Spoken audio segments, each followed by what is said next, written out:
नमस्कार, मैं हूं राजेश पिपलोदिया और इस वक्त आप देख रहे हैं दोपहर न्यूज। लगातार नई और ताजा जानकारियों के लिए हमारे चैनल को आप सबसे पहले सब्सक्राइब कर लीजिए पेश है एक खास खबर। वक्फ संशोधन विधेयक के समर्थन में एक बार फिर मुस्लिम समाज ने इंदौर के जिंसी हाट मैदान में एक कार्यक्रम आयोजित किया है।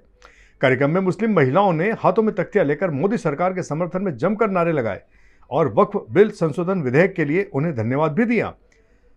साझा संस्कृति मंच के बैनर तले आयोजित किए गए इस कार्यक्रम में नए विधेयक के पक्ष में जमकर आतिशबाजी भी की गई और साथ ही एक दूसरे को मिठाई खिलाकर खुशियां बांटी गई। साझा संस्कृति मंच के अध्यक्ष पूर्व राज्य मंत्री सेम पाउरी ने बताया कि केंद्र सरकार ने आम मुस्लिम समुदाय के हित में वक्फ बिल में काफी अच्छा संशोधन किया है। मैं इस कार्यक्रम की आप अध्यक्ष रहे हैं, वरिष्ठ कार्यकर्ता है कपिल जी, लगातार हर कार्य वक्फ के बारे में वक्फ बोर्ड होता है, ये सबको जानकारी है ना।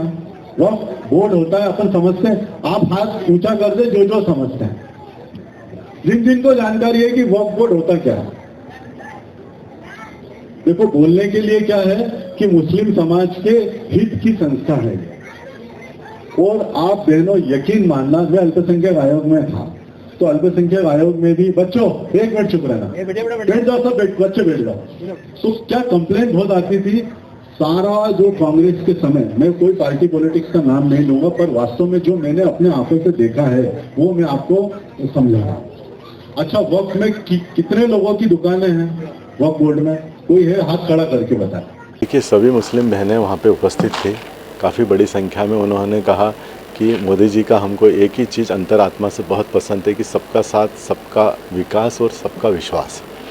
तो जब सबका विश्वास वाला विषय आता है तो मोदी जी ने मुस्लिम समाज की भी काफ़ी सालों से ये चिंता कर रहे थे वक्फ बोर्ड की। वक्फ बोर्ड का उन्होंने 5 वर्ष अध्ययन करा और उस विषय पे अध्ययनरत पे उन्हें ये लगा कि कांग्रेस का एक भ्रष्टाचार का एक अड्डा हो चुका था।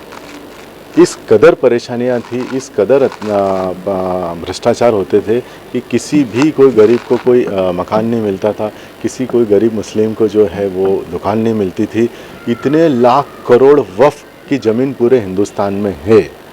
आप आश्चर्य करेंगे कि अगर एक एक मुस्लिम परिवार को सही उनका हक मिले। वक्फ तो अल्लाह का घर है, अल्लाह के घर के तरीके से उन्होंने नवाजा है, तो आप सही मुसलमानों को देने में और गरीब मुसलमान को देने में परहेज क्यों करते हैं? इन्हें भ्रष्टाचार का अड्डा क्यों बना रखा है? बड़े से बड़े जो मुस्लिम नेता है और अन्य कांग्रेस के जो नेता है, उन्होंने कब्जा कर रखा है। 10 रुपये किराया, 100 रुपये महीना प्रति माह, 1000 रुपये साल का जो है वो किराया देते हैं और लोगों से जो वसूलते हैं एक दिन का 50,000 रुपये, 1 लाख रुपये। इस तरीके का भ्रष्टाचार नहीं चलेगा।